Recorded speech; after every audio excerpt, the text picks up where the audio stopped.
You found it. Your home for the best content on your favorite team, the Fighting Tigers of LSU. Do us a favor. Subscribe to the channel. Leave your comments below.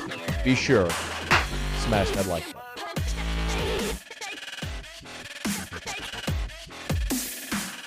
Ed Ogeron this morning was on the SEC Coaches Teleconference, as was Brian Harsin. And Ogeron previewing this Auburn matchup, talking about this Auburn team. Obviously, a lot of respect for the Auburn Tigers. This has been a battle throughout the years. They have a very good run game. Tank Bisley and the running backs run the ball very hard. They're very well coached. This is going to be a challenge to stop the run. Auburn has a lot of speed, great defensive line. Typical Auburn-LSU matchup. Saturday night, Tiger Stadium is going to be great. I really hope it's full. I know that it's 8 o'clock, and neither of these teams are top 10. Only Auburn is ranked, and they're 23rd, but still, an LSU-Auburn game is always special, and it's the first time for an SEC game in Tiger Stadium that can be at capacity since that Joe Burrow senior night against Texas A&M in 2019. So, long time coming, and hopefully it's a great atmosphere in Tiger Stadium on Saturday night. Listen, Tiger Stadium, a lot of people do lament the fact that a lot of it's been commercialized, and I understand that, but I will stand by this, that Tiger Stadium is still the best big game venue anywhere in college football. When something matters and a big opponent is in and you need that place to be special, it is, and it always delivers, and hopefully it does on Saturday as well. Brian Harsin will have his first taste of SEC action. This will be Auburn's SEC opener on Saturday in Tiger Stadium, and here's what the Auburn coach had to say about it. Yeah, I think the guys since Sunday, the attitude has been good as far as just knowing the work we need to do leading into conference play, and then also just to improve as a team and each individual player, things they need to work on. They've spoken with the coaches, and so it's one or two things that every player we need to focus on, not all at once. And then certainly as a team, just having ourselves better prepared through the week.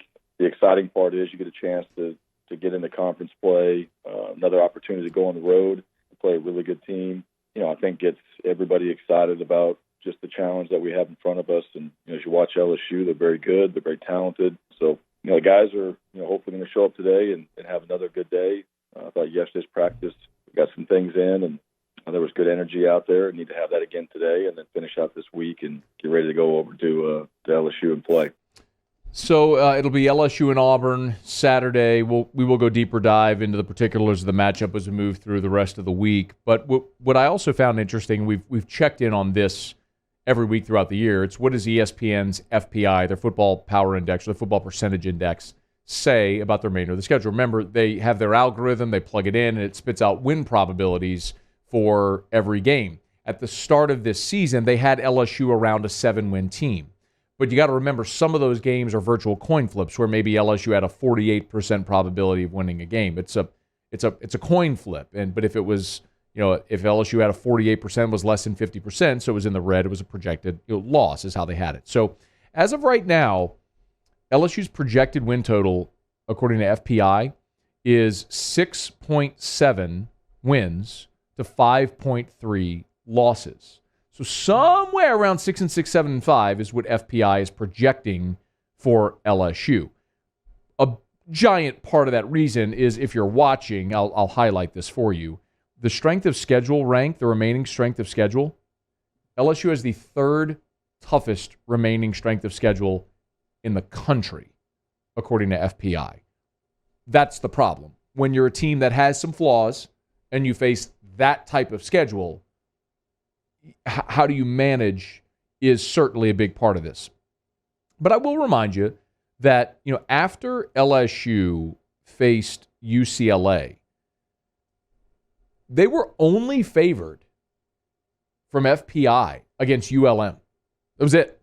Every other game, LSU was an underdog after the UCLA loss. And keep in mind, the more games that are played, the algorithm has more inputs. So it can spit out a more accurate result based on the larger sample size. And so it's adjusted. And now LSU has won 3 in a row. And as you look at what FPI is projecting, and again, this isn't a be-all, end-all. This is one metric, but if you listen, I put my stock in 2 things primarily. Las Vegas, because as we say, their school color is green. All they care about is money. And computer metrics because there's no bias. It's not to say that the algorithm is perfect, but it's an unbiased representation. And if you look at, if you're watching with us here, you can see the red and the green numbers. The green numbers are where LSU has a better than 50-50 probability of winning. The red numbers are where they have a less than 50% probability of winning. So if you're listening, I'll go through this. FPI gives LSU a 52% chance of winning against Auburn. It's a virtual coin flip. They give LSU a 54% chance of winning at Kentucky. Another virtual coin flip. Then it gets really dicey. 33% against Florida, 24% against Ole Miss, 8% against Alabama. You can effectively take those three games and scribble L's next to them, according to FPI. So the tricky part is, and LSU has a 97% probability of beating ULM. So effectively, this is what LSU season comes down to, according to FPI. You're going to beat ULM. You're going to lose to Florida, Ole Miss, and Bama. You have 4 other games that are virtual coin flips. Auburn, Kentucky, Arkansas, Texas A&M. So when you look at that stretch, and you got a 52% chance of beating Auburn, a 54% chance of beating Kentucky, a 48% chance of beating Arkansas. So FPI has gone much higher on Arkansas now, but then a 52% chance of beating A&M. So A&M has dropped. Basically, A&M and Arkansas have flipped, effectively, is what happened. You've got those 4 games, and that's going to determine what your season is. If LSU is able to go 3-1 in those 4 games, let's say they lose to Florida, Ole Miss, and Bama, and then they go 3-1 in the games I just mentioned, Auburn, Kentucky, A&M, and Arkansas. If you go 3-1 in those games, you finish 7-5, 4-4 in the league. Is that good enough?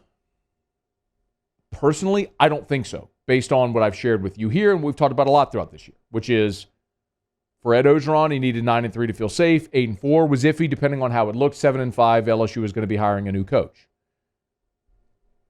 At this point, when you look at those metrics, 7-5 is going to be a challenge. But 7-5 would also include some really nice wins. But would that be enough to continue moving forward with this staff and regime? And that's a conversation, that's a question that Scott Woodward's going to have to answer at the end of the season. But Tigers are 3.5-point favorite against Auburn. FPI gives them a 52% chance of winning this game. So you have a coin flip this weekend. You have a 50-50 game, which is why having a home crowd at a game like this matters so much. Let that be the influence. I mean, that's how Penn State beat Auburn. I mean, Auburn outrushed Penn State by 100 yards. Auburn had more first downs. They won the time of possession. Auburn won so much of the yardstick in that game, but they had a key red zone possession where they couldn't score. You have a key turnover. You let the crowd have its impact in the game. And maybe that's the difference for LSU this weekend against Auburn. I mean, I'm not telling you that history determines outcomes of games, but there's a reason why Auburn hasn't won in Baton Rouge in more than 20 years. I'm not saying those teams have any influence on this team, but all of that is a sample size and a reason to show why it's very hard to come win here when these two teams are generally evenly matched. So it's a big, big, big opportunity for LSU, especially considering what's ahead for the rest of October. Hey, thanks so much for watching. Please leave your comments. I love to interact, and be sure to hit the red subscribe button below.